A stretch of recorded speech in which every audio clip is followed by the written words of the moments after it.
রমাদানুল মুবারক মাসে 6টি বৈশিষ্ট্য। 1 নাম্বার, রোজাদারের মুখের দুর্গন্ধ আল্লাহ রাব্বুল আলামিনের কাছে মেঘ নাবির চেয়ে পছন্দ। সুবহানাল্লাহ।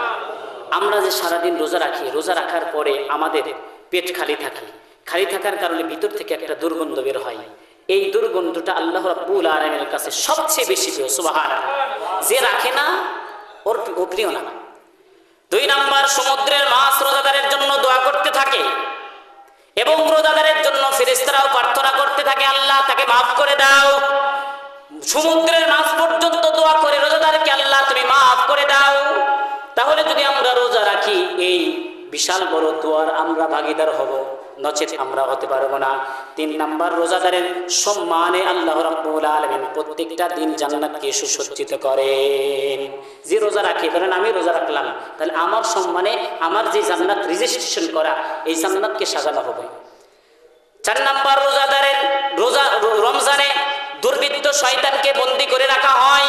5 নাম্বার, রমাদানুল মুবারক মাসের শেষ রাতে যারা পুরা মাস রোজা রেখেছে, তারাবি নামাজ আদায় করেছে, রমাদানুল মুবারক মাসের শেষ রাতে আল্লাহ তাআলা তাকে মাফ করে দেন। সুবহানাল্লাহ।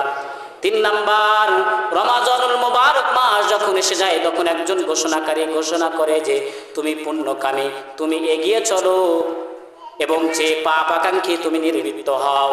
ইয়া বাগিল খায়র আকবিল, হে পুণ্যকামী তুমি এগিয়ে চলো। ইয়া বাগিশ শাররি আকসির, হে পাপ আকাঙ্ক্ষী তুমি নির্বৃত্ত হও। এরকম ভাবে একজন ঘোষণা করে যে যে পাপ করো সে নির্বৃত্ত হয়ে যাও, আর যে ইবাদত করো সে এগিয়ে চলো। সুবহানাল্লাহ। রমাদানুল মুবারক মাসে আরো একটি গুরুত্বপূর্ণ, যেহেতু সামনে আরো ভিন্ন আলোচনা আছে, আল্লাহর হাবিব সাল্লাল্লাহু আলাইহি ওয়াসাল্লাম বলেন, মান ফাত্তারা ফীহি সাইমান কানা লাহু মাগফিরাতান, যেই ব্যক্তি কোন রোজাদারকে ইফতার করাইবে, যেই ব্যক্তি কোন রোজাদারকে ইফতার করাইবে, আল্লাহর হাবিব বলেন এই রোজাদারকে ইফতার করানোটা তার জন্য গুনাহ মাফের কারণ হয়ে যাবে। সুবহানাল্লাহ। রোজাদারকে কেউ যদি ইফতার করায়, ইফতার করানোটা তার জন্য গুনাহ মাফের কারণ হবে এবং জাহান্নামের আগুন থেকে বাঁচার তার মাধ্যম হবে।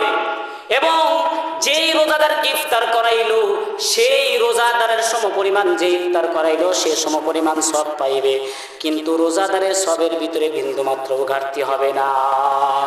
এই জন্য রমাদানুল মুবারক মাসে আমরা বেশি বেশি চেষ্টা করব, এক ঢোক পানি দিয়ে হলেও, একটা খেজুর দিয়ে হলেও আমরা ইনশাআল্লাহ একে অপরকে ইফতার করার চেষ্টা করব। আল্লাহ রাব্বুল আলামিন আজকের কথাগুলোর উপর আমাদেরকে আমল করার তৌফিক দান করুন। আমিন।